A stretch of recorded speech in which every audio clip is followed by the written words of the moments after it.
Hello again, I'm John Turzak, and this lesson is going to answer the question, how to make Spanish-style braised beef short ribs. God only knows there's hundreds of ways to make short ribs. This is one of them, but the process that I'm going to take you through is meaning the browning, the liquid, the cooking in the oven. It's kind of the same for almost all the braised short rib recipes I know of. So what I have here in front of me is one piece, which is a typical size that you could probably get in a supermarket, okay? And let's just talk about that short rib for a second now.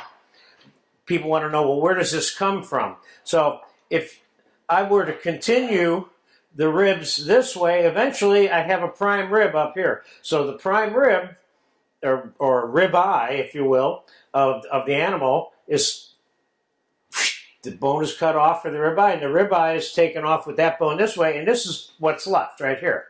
So you'll notice that there's, in this particular case, there's 4 bones here, 1, 2, 3, 4.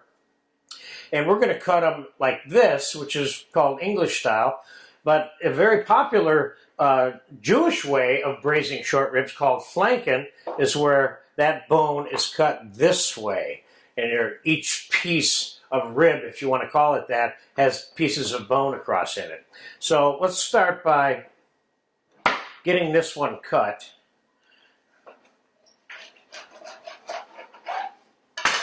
Now that's got some good looking meat on it there too.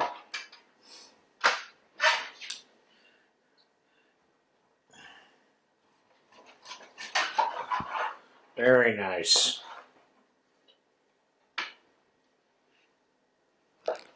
So we have 4 nice giant short ribs here. Look at all the meat on that.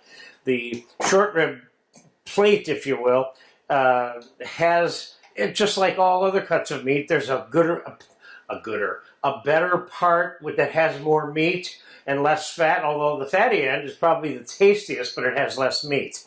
So we're going to season these with some salt, pepper, and some smoked paprika. And next to me right here are some of the garnishes that we're going to use in this finished dish with the braising liquid, which are fresh Spanish chorizo, sausage, roasted peppers, olives, roasted garlic. And we're going to add some cilantro to that, and we're going to make a great braising sauce out of all of this juice that we're going to make. We're going to cook this with sherry and some beef stock. We're putting this smoked paprika on there if it comes out of the container, but I had my own way of doing that. Generously with the paprika. And we're going to cook all of this, including this 2 quarts of mirepoix that I have here, in olive oil, which would be the traditional Spanish way to brown this food, assuming you're going to brown it. It doesn't have to be browned, of course. You can certainly make this dish in a blonde or white version, which has nothing browned in it. But this is just one way that I'm showing you how to do it. And this is a really good way. You're going to love this. I'm going to get plenty of this paprika on here. The use of the paprika in general is very Spanish. I want to get the meat sides of this hit with some of this paprika as well. Okay, let me rinse my hand off here real quick.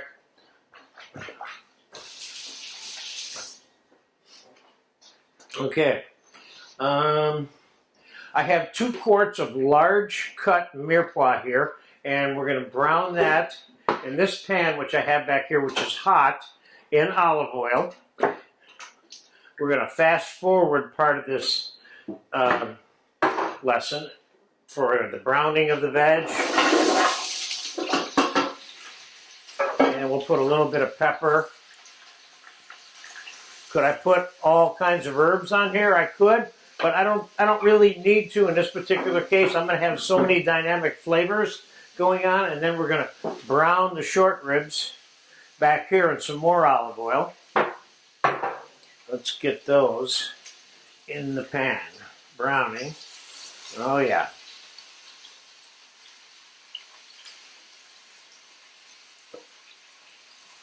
Nice, nice. All right, we're gonna let that brown. I'll fast forward this. I'll come back when they're all brown, and then we'll go to the next step.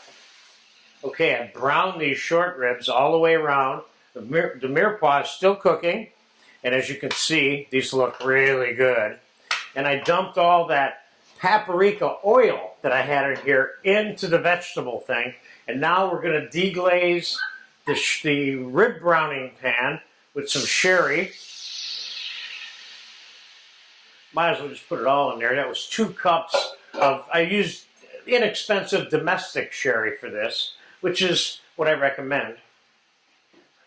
And this sherry does not have to be reduced either. So I'm going to add about a half a cup or a third of a cup of chopped garlic to the vegetables. And let me show you where the vegetables are in their cooking stage real quick. They're semi-browned, and they're at a far enough state to get them in the oven. Now, let's take about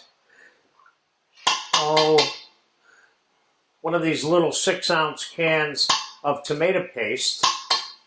Mix this in there because ultimately we're kind of making a brown demi sauce that's going to be flavored with the sherry. Now we may add more sherry later, but for right now let's get the tomato mixed in there. Now I'm going to dump this sherry in here. And we're going to place the ribs right on top of the mirepoix.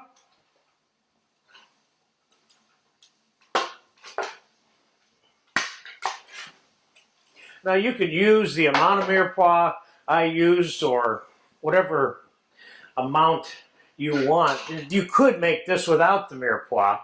And just want to show you what I got. Now I've got a quart of brown beef stock here. I'm going to add that to this. Now keep in mind, these are going to be cooking for probably in total close to 3 hours and maybe even more. Anywhere between 2 and 3 hours. I'm going to cook this in a 325 oven, and let's get it in the oven now, I think. And then one of the things I'm going to do about 2/3 of the way, it's in a nice 325 degree oven now. About 2/3 of the way through the braising process, I'm going to take the lid off and kind of braise it so the juice has a little more, can reduce a little more, the ribs can brown a little more, and the juice that's been cultivated in there. I'm going to baste and move the ribs around a couple of times over the course of the time that they're being cooked. And I'll bring you back when the ribs are very close to being done or when I take the lid off. And so I'll see you in about 2 hours. All right, short ribs have been braising up 2 hours. And I rotated them twice to make sure some of the meat was submerged and not submerged and so on.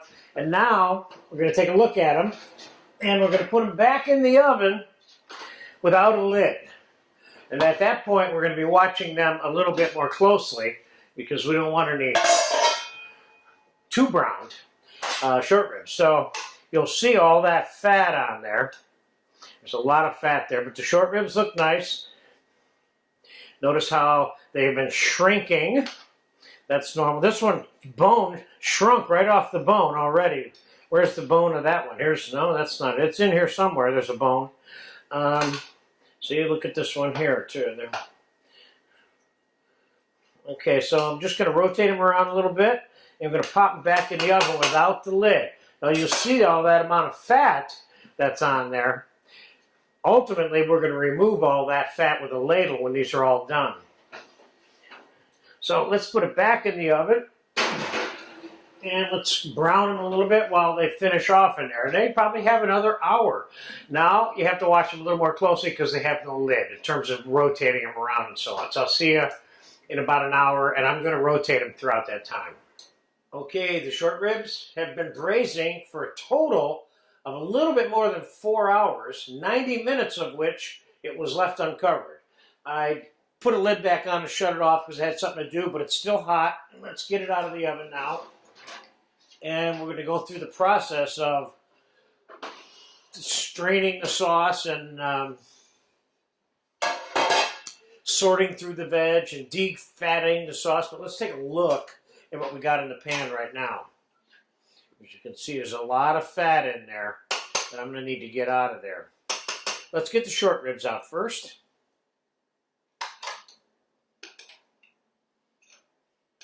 They look good. See, the great thing about all the fat that's in this pan is all you're going to have on these bones is meat, because so much of the fat is rendered off. These look nice.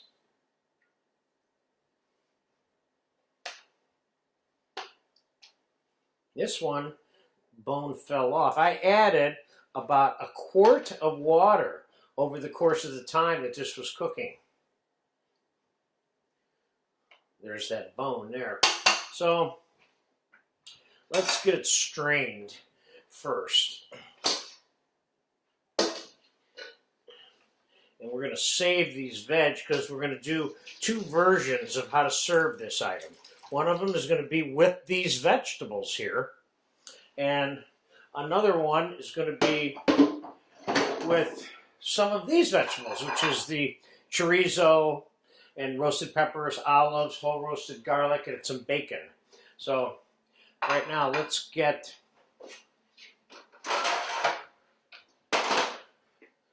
these vegetables and this juice. We're going to pour this juice into that 1 quart container, and you're going to see how much fat is on the top of it.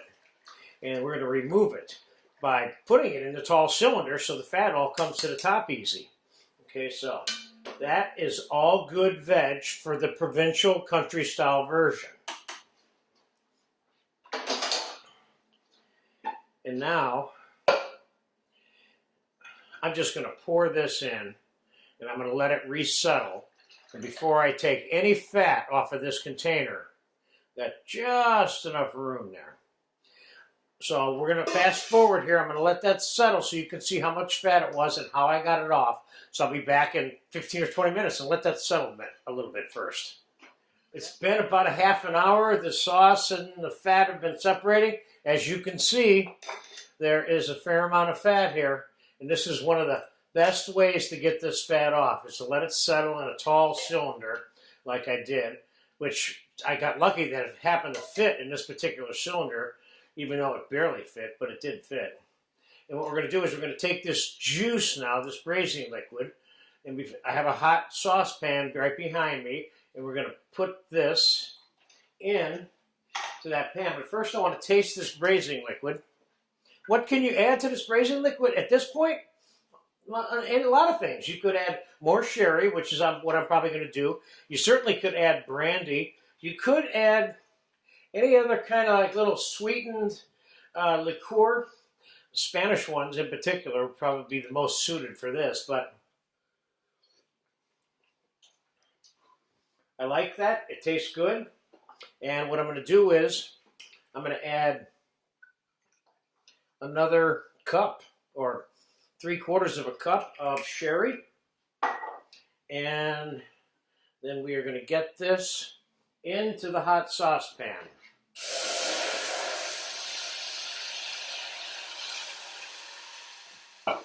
There we go. Oh, I love to make messes in here, you know. So we're going to let that come to a simmer. And oh, one more thing. While we're waiting for that to simmer, this is the pan of the garnishes that we're going to serve with 2 of those short ribs. And I got the sliced chorizo. I have brown seared slab bacon here, whole roasted garlic cloves, roasted red peppers, and olives. We're going to take some of this juice right now before we even finish that sauce and kind of set this off in the back to heat up while the sauce is coming up, reducing, and let's give it about 5 minutes and I'll be back and we'll finish that sauce off and the entire dish. All right, that braising liquid has been simmering for about 15-20 minutes, and it's reduced down to the level that I think it should be. My goal here is to have only enough sauce that I need for those ribs to come out of this braising liquid. So it's time to restrain this braising liquid to a finer strainer.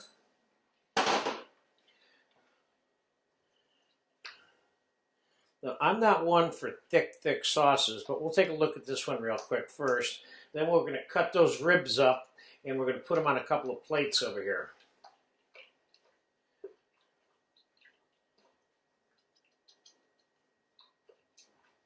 Okay. We got all we're going to get out of that. And there's your sauce. So you're going to see the sauce consistency exactly when we get it on the plate. But first, I want to taste this before we start proceeding forward to assembling this on the plate. This is good. This needs a little bit of salt. And I'm going to put a little bit of olive oil in there. And just for fun, I'm going to put a little bit of honey in there. A couple of tablespoons, just to give it a little teeny weeny little sweetener to it, added to it.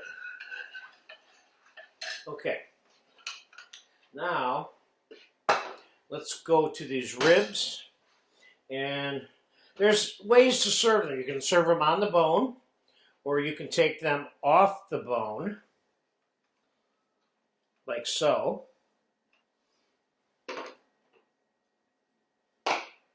Now, one would ask, what about all that grizzle? Some people like that. It's people that eat brisket. This one's got too big of a piece of fat here. I'm going to take that off. But so we don't want to serve large chunks of fat, of course.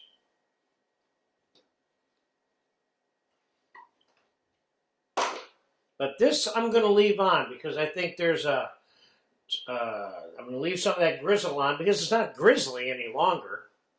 And then finally we got this one here, got a little bit of fat on the top of there. So now, what I would normally do besides serving it whole, which is an option that you can exercise, is that you can slice this up like so.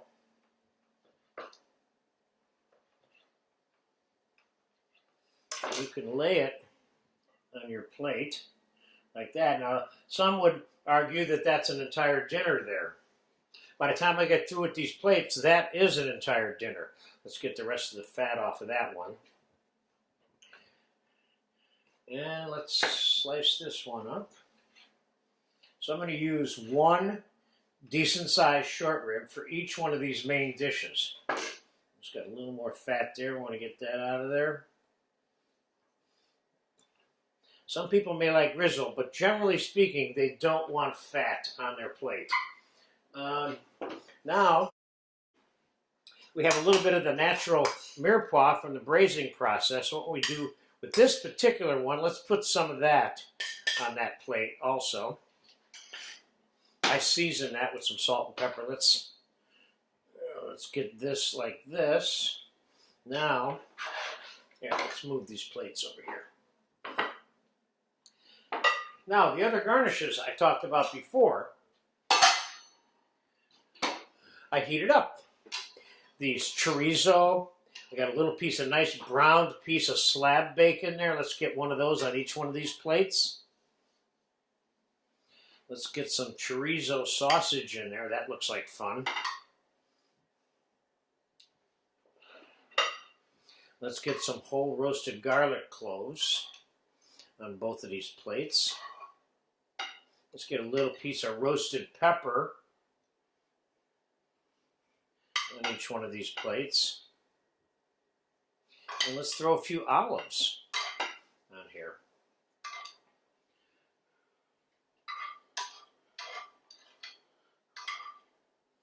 Now, if I never reduced the braising liquid and all I wanted to do was add the juice, I could have just taken the fat off, seasoned the juice, and just served this with the juice. It doesn't have to be served in sauce. I could have taken that broth and not reduced it and put it in a soup bowl and sliced this up and set it in it, and that'd be another way of eating it. As I mentioned to begin with, there's dozens of ways to cook and serve short ribs. So now we've got our sauce here. Our sherry sauce is what this really comes down to. Oh yeah. I kind of like this one a little bit better, maybe with some rice.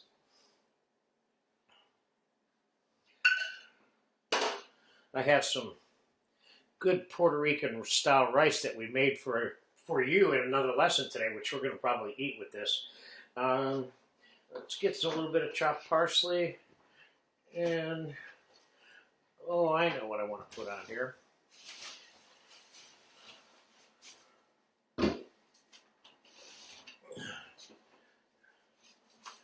Chopped cilantro will also work very well on this, but let's go a little parsley, so we got a little bit of color there, and a little more olive oil so you can see it on the entire plate now. I almost had a little power surge there for a minute, but so back to the Puerto Rican rice that I mentioned. Let's throw some on a plate right next to all of this. Put a little bit of oil in the bottom of that timbal. You have a video that I just finished making for you on how to make this Puerto Rican rice. This isn't part of the Spanish thing, but it's kind of Spanish. So serving this with a little bit of rice wouldn't be the end of the world. And then, of course, as I mentioned, chopped cilantro, which I have also, is ideal for this dish. Very Spanish. Why is this so Spanish? Sherry, chorizo sausage, olives, roasted peppers, olive oil, garlic, bacon. This is good. So there you have it.